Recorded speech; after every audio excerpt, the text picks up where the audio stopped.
अस्सलामुअलैकुम व्यूअर्स, मैं हूं जाहिद तनूरी एडवोकेट। आप देख रहे हैं लॉ एंड द लाइफ। शुफा के हवाले से मैं तकरीबन 2-3 वीडियोस बना चुका हूं, मेरे चैनल पर मौजूद हैं, जिनमें मैंने बड़ी तफसील से शुफा के इशू को डिस्कस किया कि शुफा है क्या, कौन शुफा का हक़ रखता है, कब दावा दायर किया जा सकता है। अब शुफा में ही ज़र सोम यानी जो कीमत जिस पे वो जायदाद ख़रीदी गई होती है उसका 1/3 हिस्सा शुफा का दावा करने वाला शख्स अदालत में जमा कराता है। ये किस टाइम पीरियड के अंदर जमा कराना चाहिए, कितने टाइम के अंदर अंदर जमा कराना लाजमी है ये, और अगर ना जमा कराया जाए तो उसका केस की सेहत पे क्या असर पड़ेगा। सुप्रीम कोर्ट ऑफ पाकिस्तान की एक लेटेस्ट जजमेंट है, उसकी रोशनी में आज इस मौजू पर बात करेंगे। व्यूअर्स, शुफा के कानून में ज़र सोम का कंसेप्ट लाया ही इसीलिए गया है ताकि वो शख्स जो उस जायदाद को ख़रीदना चाह रहा था, जो शुफा का हक़ रखता है, वो वाकई सचमुच उस जायदाद को ख़रीदना चाहता है या ख़रीदने की ख्वाहिश रखता है, इस चीज़ को देखने के लिए और लोगों को फजूल किस्म की मुकदमाबाजी से रोकने के लिए कि एक शख्स अपनी मलकीती जायदाद अगर किसी को बेच देता है तो दूसरा ख्वामखा आके उस पर दावा दायर कर दे और उसकी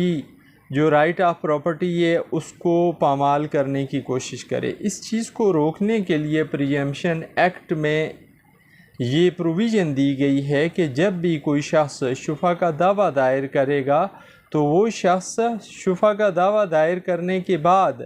30 दिन के टाइम पीरियड के अंदर अंदर ज़र सोम जमा कराएगा अदालत में, उस प्रॉपर्टी की कीमत के तौर पर ज़र सोम जमा करवाएगा। अब इस पे बहस चल रही थी कि ये 30 दिन जो हैं जिनमें जमा करवाना है, ये दावे की दायरी के टाइम से लेकर 30 दिन गिने जाएंगे या कोर्ट जब स्पेसिफ़िक ऑर्डर करेगी ज़र सोम जमा कराने के हवाले से उस वक्त से ये कंसिडर की जाएगी या काउंट की जाएगी। तो इस मसले को सुप्रीम कोर्ट ऑफ पाकिस्तान ने अपनी एक जजमेंट जो हालिया रिपोर्ट हुई 2024 SCMR पेज इसका था 1369 और इस जजमेंट का टाइटल था मोहम्मद अरशद वर्सेस बशीर अहमद, मोहम्मद अरशद वर्सेस बशीर अहमद वगैरह। इस जजमेंट में सुप्रीम कोर्ट ऑफ पाकिस्तान ने इस मसले को हल कर दिया है और सुप्रीम कोर्ट ऑफ पाकिस्तान ने ये करार दिया है, ये डिक्लेयर किया है कि शुफा के दावे में जब भी कोई शख्स शुफा का दावा दायर करेगा तो उसे दायरी दावा की तारीख से लेकर 30 दिन के अंदर अंदर ज़र सोम जमा करवानी है। अगर कोई शख्स 30 दिन के बाद जमा करवाता है तो ये इसकी जमा कराई गई रकम कंसिडर नहीं होगी, ये शुफा के कानून के ख़िलाफ़ करार दी जाएगी और उसका दावा इस बिना पर भी खारिज किया जा सकता है। ज़र सोम जमा कराने का जो वक्त है कानून में मौजूद और सुप्रीम कोर्ट ऑफ पाकिस्तान की इस जजमेंट में जो दिया गया है वो है 30 दिन। दावा दायर होने से लेकर